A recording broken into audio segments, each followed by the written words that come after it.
percussions digitales qui sont jouées à main nue, on les appelle tam-tam, c'est un terme générique. Maintenant, parmi ces tam-tam, il y a des tam-tam bien précis. Exemple, le djembé, c'est un tam-tam qui est bien précis, qui est un nom spécifique. Je crois qu'en Afrique, c'est le seul tam-tam qui a un nom spécifique. Et non seulement il a un nom spécifique, et en plus, il a un timbre sonore extraordinaire qui le différencie de toutes les percussions digitales. Ce qu'on appelle le tambour, ici en Occident, c'est utilisé avec des baguettes. C'est exactement un peu comme les dounous qui accompagnent le djembé, qui sont joués aussi avec une baguette et un clou. Un peu comme les taiko au Japon, qui sont joués avec des baguettes.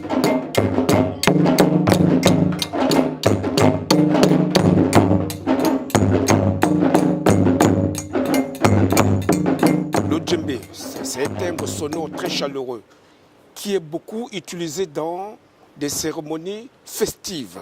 Après, vous avez aussi en Afrique centrale ou en Afrique de l'Est des percussions digitales qui sont utilisées vraiment que dans des cérémonies festives.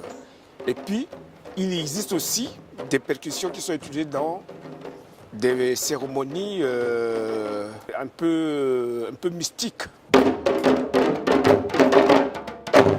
Sur le djembé, comme sur n'importe quelle percussion digitale, ça peut être le congas, ou le bongo, ou la darbuka, il n'y a que 3 sons. Alors le son universel, c'est le son basse, donc c'est joué à pleine main, sur plus ou moins au milieu de l'instrument.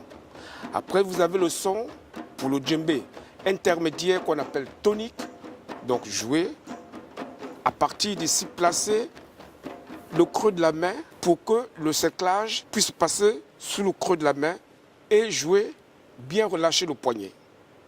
Après, vous avez le son claqué, c'est le son aigu.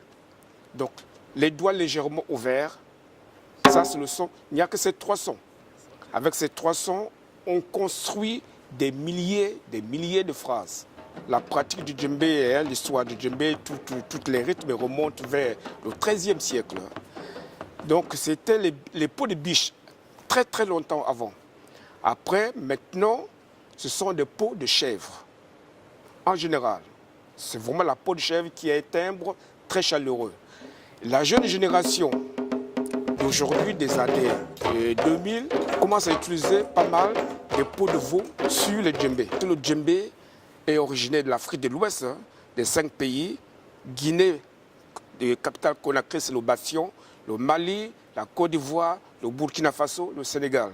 Bien avant, la fabrique de djembé était très cérémoniale. Aujourd'hui, la demande occidentale, asiatique est tellement forte que ceux qui fabriquent les djembés aujourd'hui n'ont plus le temps de les laisser bien sécher. Bien sûr, quand tu achètes un djembé, mais avec le temps, si tu le gardes, au bout de 10 ans, tu commenceras à bien entendre la différence de son parce que là, le bois commencera à bien sécher. Non seulement le bois doit être bien séché, mais le rapport du bois et de la peau est très subtil. Il ne suffit pas d'avoir, par exemple, un fût linké ou diala pour dire j'ai le bois de haut de gamme et n'importe quelle peau que je poserai sonnerait. Non.